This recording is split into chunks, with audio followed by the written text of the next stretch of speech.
Hello, bonjour à toutes et à tous et bonne année 2026, bonne santé en espérant plein de bonheur et de réussite dans tous vos projets. Nouvelle année, donc nouvelle saison en formule de promotion qui démarre dès ce week-end. F2, F3, formule régionale, F4, c'est le moment de passer en revue tous les championnats, les changements principaux par rapport à l'an dernier, les favoris et les Français qui y sont attendus. Formule 2. L'antichambre de la Formule 1 attaque sa 10e saison sous la dénomination F2 et reprend un calendrier très similaire à celui de l'an dernier. 14 manches de mars à décembre, de Melbourne à Yas Marina, le Madring de Madrid remplaçant Imola. On retrouve les mêmes problèmes que les années précédentes avec des immenses trous dans le calendrier. Un mois et demi entre Jeddah et Monaco et surtout 2 mois entre Bakou et Losail, au moment le plus crucial pour tous ces pilotes en pleine négociation pour leur futur. Toutes les courses et qualifications sont diffusées sur les antennes du groupe Canal. Aucun autre changement à signaler du côté des équipes ou du barème de points. 2 points pour la pole position en qualif le vendredi, 10 points pour le vainqueur de la course sprint le samedi qui utilise une grille inversée en inversant le top 10 des qualifs, 25 points pour le vainqueur de la course principale le dimanche avec un arrêt au stand obligatoire. Et on donne aussi un point bonus pour le meilleur tour en course parmi les pilotes du top 10. La F2 fait toujours face aux critiques concernant la fiabilité des voitures et notamment de ses moteurs Mecachrome depuis plusieurs années, avec une inégalité des performances décriée par de nombreux pilotes. Pourtant, malgré cela, des pilotes stars vont arriver dans ce championnat, ce qui entraîne un changement de paradigme dans le monde de la F2, habitué à être réservé uniquement aux jeunes espoirs issus de la F3. Malgré un renouvellement à 50% de la grille avec 11 rookies sur 22 pilotes, la grille de F2 a considérablement vieilli et atteint une moyenne de 22 ans, avec aucun pilote de 18 ans ou moins, une rareté dans l'histoire récente du championnat, habitué aux exemples de précocité du style Pourchaire, Berman, Antonelli ou Lindblad. En cause notamment l'arrivée de pilotes issus d'autres horizons avec des carrières déjà professionnelles, comme Colton Herta, 26 ans en mars, vice-champion d'IndyCar 2024, Nicolas Varrone, 25 ans, pilote d'hypercar en WEC, sans oublier bien entendu le triplan Rito Momiyata, 26 ans, et déjà champion de Super Formula et de Super GT au Japon. Dans le cas de Herta et Miyata, ils sont placés là par Cadillac et Toyota. Malgré les critiques, la F2 reste considérée comme le meilleur moyen de se préparer à la F1, tant qu'il y a un programme de test en F1 à côté. Circuit, pneus Pirelli, c'est aussi le championnat qui offre le plus de points en vue d'une super licence, nécessaire pour entrer en F1. Parmi les favoris, en dehors d'Herta et Miyata, associés chez Hightech, le champion de F3 Rafael Camara fait figure de grand favori chez Invicta, tenante du titre. Plusieurs redoublants intéressants comme Joshua Dirksen, 4 victoires en 2 ans, Gabriel Emini, Dido Bejanovic, Alex Dunn, 5ème l'an dernier aussi. Chez les rookies, en plus de Camara, on surveillera avec attention Nicolas Tsolov qui pourrait être le prochain pilote sur la liste de Red Bull, ou encore Martinus Stenson. Aussi à noter, pour la première fois depuis 2018, la F2 démarrera sans aucun Français sur la grille. Formule 3. Toujours en support des Grands Prix de F1, la F3 s'annonce chaque année comme l'un des championnats les plus excitants à suivre avec des batailles de haute volée et une très belle génération qui arrive à l'international mais aussi côté français avec 3 très beaux espoirs. Notons que ce sera la deuxième année du championnat avec cette nouvelle Dallara F3 2025 et que les équipes marcheront moins dans l'inconnu avec beaucoup plus de données comparé à l'an dernier. Pour le calendrier, pas de révolution non plus, avec toujours dimanche entre mars et septembre de Melbourne à Madrid, ce circuit remplaçant Imola numériquement. Le Madring sera donc la finale du championnat, un nouveau circuit inconnu pour tout le monde, ce qui promet de pimenter les choses jusqu'à la fin. Pas de changement chez les équipes ou dans le barème de points, 2 points pour la pole en qualif le vendredi, le top 12 des qualifs est inversé pour la course sprint du samedi avec 10 points pour le vainqueur, la course principale le dimanche offre 25 points pour le vainqueur et on a aussi 1 point pour le pilote ayant réalisé le meilleur tour en course dans le top 10. Là aussi, comme pour la F2, toutes les courses et qualifications sont diffusées sur les antennes du groupe Canal. Là encore, renouvellement de plus de la moitié de la grille avec 17 rookies en F3. Et comme en F2, c'est un rookie qui est favori, un pilote dont on entend de plus en plus parler, Freddy Slater, 17 ans, qui semble avoir les armes pour aller en F1 et qui se place en favori numéro 1 en rejoignant Trident qui a remporté les 3 derniers titres pilotes. Mais beaucoup de pilotes peuvent lui mettre potentiellement des bâtons dans les roues, à commencer par Théophile Nael, notre français vainqueur à Macao l'an dernier, qui rejoint Campos, championne équipe en titre. MP Motorsport, troisième l'an passé, aligne un line-up ultra prometteur avec Tuka Taponen, notre français de chez Williams Alessandro Giusti et la nouvelle pépite argentine de Red Bull Mattia Colnaghi. Parmi d'autres outsiders, on notera Hugo Ogochukwu ou Noah Stromsted, tous deux libérés de McLaren et Mercedes, mais qui redoublent dans des top teams. Dans des équipes un peu plus en difficulté l'an passé comme Prema, Louis Sharp et James Wharton peuvent aussi briller. Côté rookie, Ernesto Rivera, Matteo De Palo sont dans des top teams quand notre troisième français, Enzo Dellini, en pleine confiance après une très bonne année à l'étage inférieur, rejoint Prema qu'il espère ramener au sommet avec ses coéquipiers. Formule régionale. C'est dans cette catégorie que s'opèrent tous les changements pour 2026 quasiment, notamment en Europe. Alors, on va passer les championnats en revue un par un. La FREC. Excite l'Afreca, bonjour la FREC. Championnat de référence au niveau européen, tout change dans ce championnat en 2026 avec le départ d'Alpine qui est remplacé par la FIA qui certifie et co-organise avec l'ACI Sport, la fédération italienne, le championnat.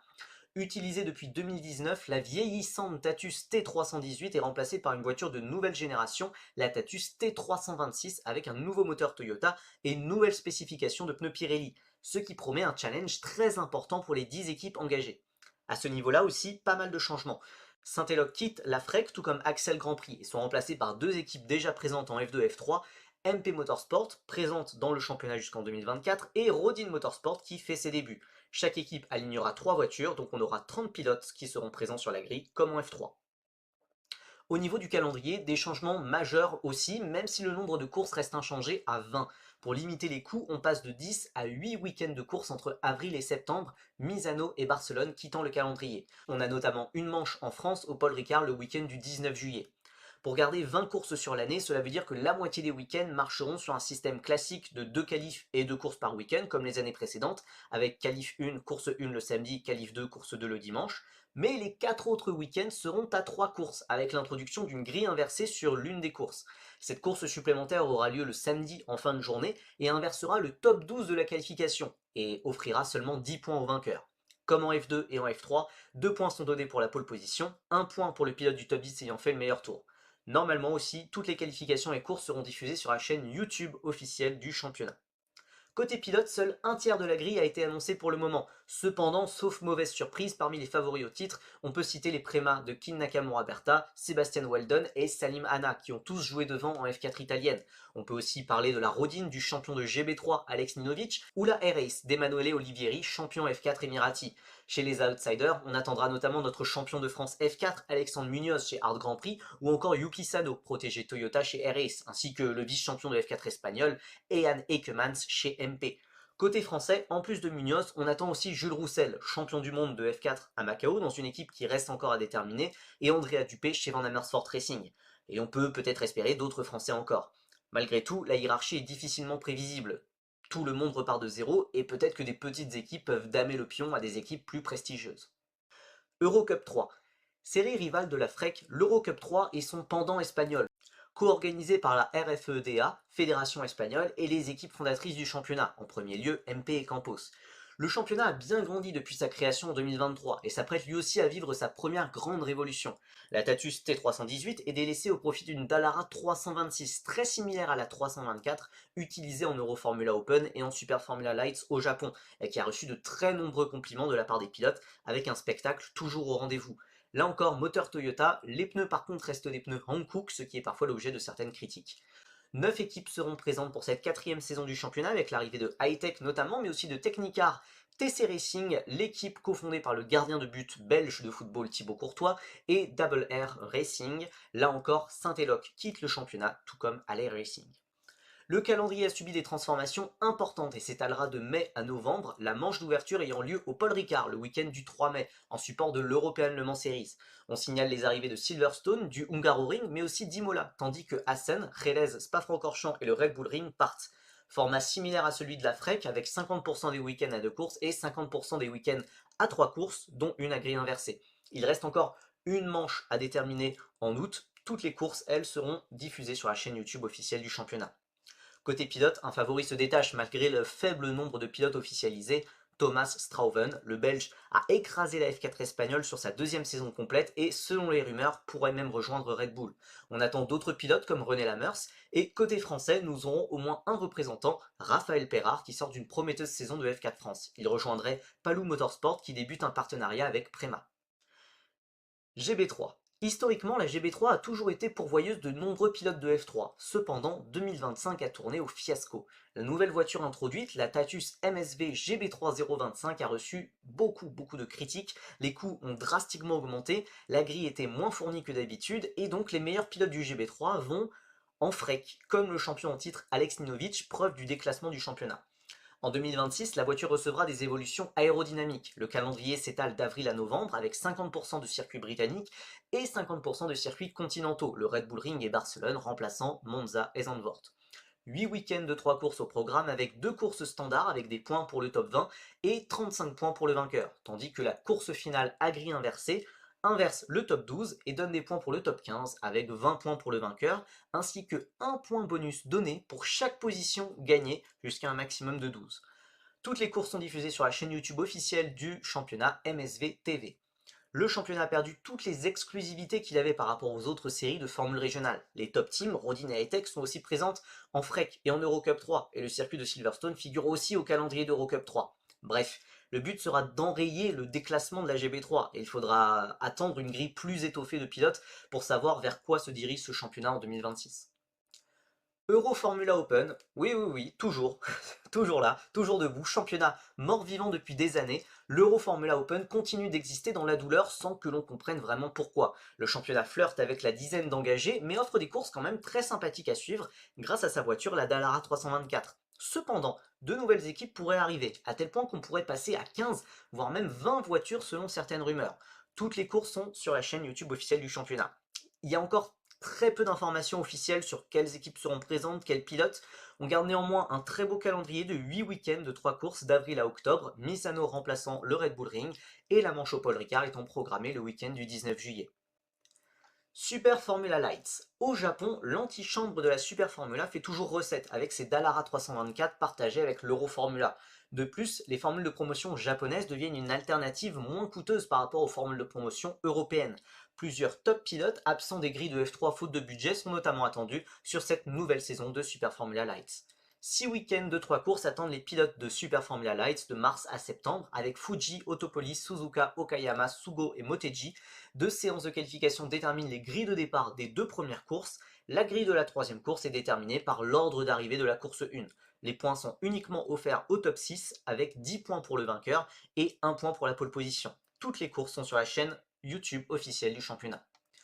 Vous allez me demander pourquoi je parle de ce championnat. Eh ben, pour notre français, Evan Gilbert, bien évidemment. Sportivement, il s'est positionné comme l'un des meilleurs talents de sa génération ces dernières années, mais faute de budget, il n'a pas pu accéder à la F3. Il a dominé les essais d'après-saison avec Baymax Racing, équipe tenante du titre. Parmi d'autres pilotes attendus, on peut aussi évoquer Akshay Bora, déjà vainqueur en FRECA l'an passé, Oscar Wurz qui est aussi attendu au Japon, et plusieurs talentueux pilotes locaux comme Kiyoshi Umegaki ou Tokiya Suzuki, mais aussi Rintaro Sato, le fils de Takuma Sato qu'on a vu en F4 France la saison passée. Les championnats hivernaux. Pour se préparer à leurs programmes principaux, de nombreux pilotes veulent rester affûtés pendant l'hiver, avec des conditions de piste adéquates pour rouler durant cette période froide en Europe. C'est pour cela que la saison 2026 démarre dès ce week-end à l'autre bout du monde en Nouvelle-Zélande. La formule régionale Océanie, anciennement connue sous le nom de Toyota Racing Series, n'est pas là pour faire de la figuration et a un plateau exceptionnel après quelques années de disette. Ce championnat continue d'utiliser des formules régionales d'ancienne génération, des voitures dont la fiabilité est éprouvée et qui représentent moins de risques pour avoir du roulage de qualité. Ainsi, on retrouve beaucoup de pilotes de Formule 3. 9 pilotes exactement remplissent cette grille de ce qu'on pourrait considérer presque comme une F3 hivernale. Freddy Slater est bien sûr l'immense favori, même si Hugo Ogochukwu, Ernesto Rivera, ses coéquipiers chez M2 Competition, auront leur carte à jouer. On attend aussi Fionn McLaughlin, champion de F4 britannique et pépite de Red Bull, Jin Nakamura, protégé de Toyota, ou encore Canatoli, Yevan David, James Wharton et Louis Sharp. Mais finalement, ces 9 pilotes de F3 vont tous être dans l'ombre médiatique de la plus grande star de ce championnat, mais aussi de cette vidéo qui va faire ses grands débuts en monoplace ce week-end, Kalle Rovanperä, double champion du monde des rallyes en WRC. Le Finlandais de chez Toyota utilise la formule régionale Océanie comme une préparation en vue de son programme en Super Formula au Japon ensuite. Ce sera son baptême du feu, ses premières courses sur circuit, on ne sait absolument pas à quoi s'attendre, mais c'est bien lui la star. Le calendrier s'étend sur tout le mois de janvier avec 4 week-ends tous en Nouvelle-Zélande et toutes les qualifications et courses sont diffusées sur YouTube sur la chaîne Toyota Gazoo Racing NZ. Les 3 premiers week-ends sont constitués de 4 courses, la qualif 1 détermine l'ordre de la course 1, la qualif 2 celle de la course 4. La course 2 inverse le top 8 de la course 1 et attribue moins de points. Et la grille de la course 3 est déterminée selon les meilleurs tours en course de chaque pilote sur les 2 premières courses. Le dernier week-end du 30 janvier au 1er février est assez exceptionnel car il n'a que 3 courses et il s'agit surtout du Grand Prix de Nouvelle-Zélande, unique épreuve avec Macao à garder la dénomination Grand Prix. La qualif est identique à celle de Formule 1 avec Q1, Q2, Q3, les plus lents étant éliminés à chaque segment. Le résultat entier de la Q1 donne la grille de départ de la course 1, celle de la course 2 inverse le top 8 de la course 1, et enfin l'ultime course, la course 3, le véritable Grand Prix de Nouvelle-Zélande, utilise le résultat final de la qualification complète, le plus rapide en Q3 étant en pôle comme en F1. Formule régionale Moyen-Orient. Contrairement à son pendant océanien, la FR Moyen-Orient s'apprête à vivre la même révolution que la FREC, avec l'introduction des flambant neuves Tatus T326 Toyota avec pneus Pirelli. Des nouvelles voitures donc que toutes les équipes et pilotes de FREC veulent tester pour être dans les meilleures conditions en vue de leur programme de FREC ensuite. Ainsi, la Formule régionale Moyen-Orient, ou abrégée FREMET, partage 10 de ses équipes avec la FREC. On ajoute aussi Pinnacle Motorsport qui a gagné à Macao, donc on obtient 11 équipes. Beaucoup de pilotes veulent à tout prix rouler dans ce championnat, donc il risque d'y avoir beaucoup de turnover au fil des 4 meetings de mi-janvier à mi-février sur les circuits de Yas Marina, Dubaï et Losail. Mais on devrait retrouver beaucoup de pilotes similaires à ceux évoqués en FREC, comme Kin Nakamura Berta ou côté français Alex Munoz, Andrea Dupé, peut-être Jules Roussel, mais peut-être seulement aussi pour 1 ou 2 week-ends. Toutes les courses seront diffusées sur la chaîne YouTube officielle du championnat. On a 2 qualifs pour 3 courses par week-end, la Q1 pour la course 1, la Q2 pour la course 3, et la course 2 inverse le résultat du top 10 de la course 1.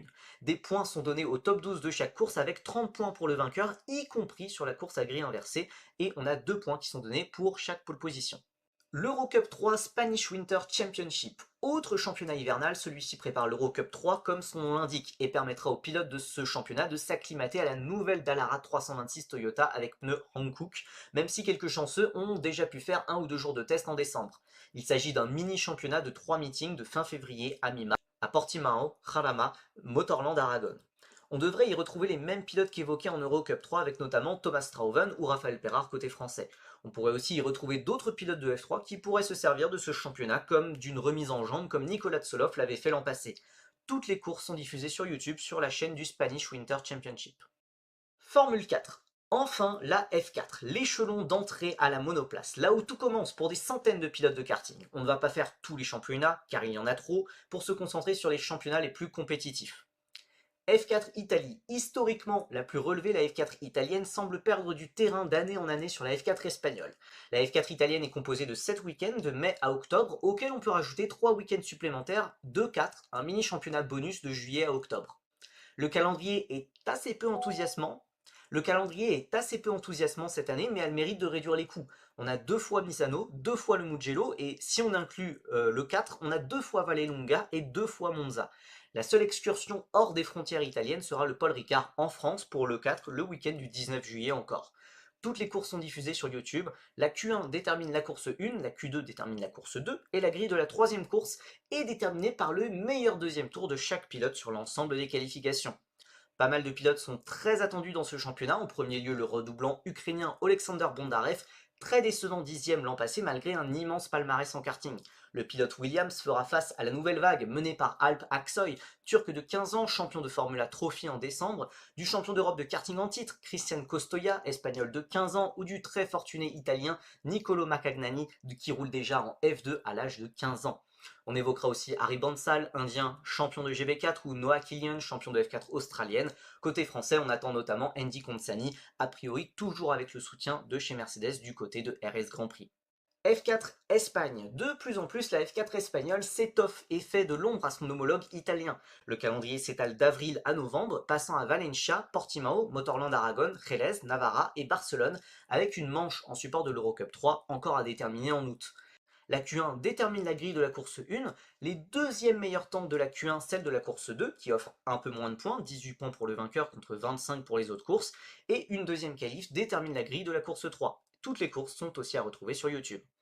On attend plusieurs pilotes très intéressants, dont notamment le rookie Rocco Coronel, qui a fait un podium sur son premier week-end en toute fin d'année. Le jeune pilote Red Bull s'est imposé en Ginetta la saison passée également. Plusieurs redoublants intéressants seront à surveiller, comme Vivek Kantan, Noah Montero ou Nathan Tai. La féminine Luna Flusha, protégée de Mercedes, 15 ans, sera l'une des pilotes les plus scrutées et roulera chez Campos, un top team. Côté français, on surveillera notamment Louis Cochet, 15 ans également, chez MP Motorsport après une saison 2025 intéressante en karting à l'international. On a aussi Pablo Ricobono Bello chez GRS, ainsi que les frères Philippe Armand et Jean-Paul Carras, jumeaux franco-grecs chez G4 Racing. F4 France. Notre championnat national de F4 revient pour sa 34e saison. Contrairement à l'Espagne ou l'Italie, le championnat est géré par une seule entité, la FFSA Academy, qui prépare toutes les voitures, ce qui permet aussi de limiter les coûts. Le calendrier s'étend d'avril à octobre, passant à Nogaro, Dijon-Prenoise, Pafrancorchamps, Manicourt, les Deux-Noms et le Paul Ricard. Souvent en support du FFSA GT4, le championnat est dépendant de la diffusion du promoteur SRO et généralement, seules les courses 2 et 3 sont diffusées, même si on peut s'attendre à une diffusion complète à Manicourt en support du GT World Challenge. A l'inverse, le week-end de Les Deux-Noms risque de ne pas être diffusé. Une unique séance de qualification le vendredi détermine la grille de départ de la course 1 samedi matin. Celle de la course 2 samedi après-midi inverse le top 10 des qualifications et offre aussi moins de points, 15 pour le vainqueur contre 25 pour une course standard. Enfin, le dimanche matin, la course 3 est déterminée par le deuxième meilleur temps de chaque pilote en qualification. Chaque pôle donne un point supplémentaire, tout comme le meilleur tour en course. Une grille de 30 voitures est attendue comme l'an dernier avec un mélange de redoublants et de débutants. Le mieux classé des redoublants est Guillaume Bouzard, excellent 5e l'an passé. Chez les rookies, on attend avec impatience les débuts de Matteo d'Auvergne, normand de 15 ans soutenu par Total Energy, qui a fait des tests assez prometteurs, tout comme le franco-américain de 16 ans Maverick McKenna. On espère voir le champion du monde de karting Oka en titre, Tibor Ramakers, mais il faudra attendre une confirmation sur la liste complète des pilotes. On peut espérer aussi possiblement un retour de Louis Iglesias, deuxième meilleur rookie l'an passé et prodige du karting. En fin d'année, notons aussi qu'on pourra espérer l'arrivée de quelques cracks français issus du karting de cette génération 2011, du style Matteo Rivals ou Maël Lemarchand. British F4. Dans le top 4 des championnats de F4 figure bien sûr la F4 britannique qui sera attendue en raison de quelques noms qui ont tapé dans l'œil de pas mal de monde. 10 week-ends d'avril à octobre avec notamment Silverstone et Zandvoort au calendrier. Le championnat étant souvent en support du BTCC, seules les courses 2 et 3 sont diffusées sur la chaîne officielle YouTube du championnat. Une unique séance de qualification, la grille de la course 1 prend les deuxièmes meilleurs temps en qualification, celle de la course 2 inverse le top 12 de la qualification, et enfin, celle de la course 3 prend le véritable ordre final des qualifications. Il risque de prendre toute la place, mais le jeune pilote McLaren Dries Van Langendonk sera très observé. Après des débuts tonitruants dans le championnat en toute fin d'année dernière, le pilote Rodin sera le favori numéro 1. Mais il devra surveiller d'autres pilotes plus méconnus comme Kit Belowski, surprenant champion de F4 saoudienne l'automne dernier, ou la féminine Chiara Bettig, envoyée par Red Bull chez Hightech, tout comme Scott Lindblom. F1 Academy, le championnat 100% féminin de F4 entame la 4e saison de son histoire après avoir sacré Dorian Pain après une bataille face à Maya Veug. Deux pilotes qui ont vu leur futur en monoplace bouché et qui sont en cours de réorientation en endurance ou en GT, ce qui est un très mauvais signal envoyé au championnat. Co-organisé par la FOM, le championnat continue de se disputer en support des Grands Prix de F1, avec 7 manches de mars à novembre qui emmènent les pilotes à Shanghai, Jeddah, Montréal, Silverstone, Zandvoort, Austin et Las Vegas. Un calendrier peu adapté à des jeunes pilotes de F4, mais en amélioration par rapport à l'an passé, vu que Miami et Singapour ont été remplacés par Silverstone et Austin, deux circuits plus pertinents pour le développement des pilotes. La qualification le vendredi détermine la grille de départ de la course 2 le dimanche et offre 2 points pour la pole. Pour la course 1 le samedi, le top 8 de la qualif est inversé et la gagnante ne gagne que 10 points avec des points offerts pour le top 8. Pour la course 2 du dimanche, la vainqueur empoche 25 points et un point bonus est aussi accordé pour le meilleur tour en course si la pilote en question est dans les points. Toujours 17 pilotes titulaires sont attendus avec une pilote invitée différente à chaque week-end. Hormis Cadillac qui arrivera en 2027, les 10 équipes de F1 soutiennent une pilote, les autres étant soutenues par des partenaires privés. Le championnat fixe une limite de 2 saisons pour les pilotes dans le championnat, ce qui impose un renouvellement important et l'arrivée de jeunes pilotes, ce qui évite que des pilotes fassent possiblement carrière en F1 Academy, comme ça avait pu être le cas pour Jamie Chadwick à l'époque de la W Series. Côté redoublante, plusieurs favorites se détachent, notamment Ella Lloyd de Rodin et de chez McLaren, 4e l'an passé, mais aussi Alicia Palmowski de chez Campos et Red Bull, deux pilotes qui ont déjà montré leur valeur outre-Manche en 2024 en F4 britannique ou en GB4 de championnat mixte. Attention à la jeune Alba Orup Larsen de chez MP et Ferrari, révélation de la saison passée alors qu'elle faisait sa première saison complète en monoplace. Mais beaucoup de rookies vont essayer de les gêner, en premier lieu nos deux françaises de chez Hard Grand Prix.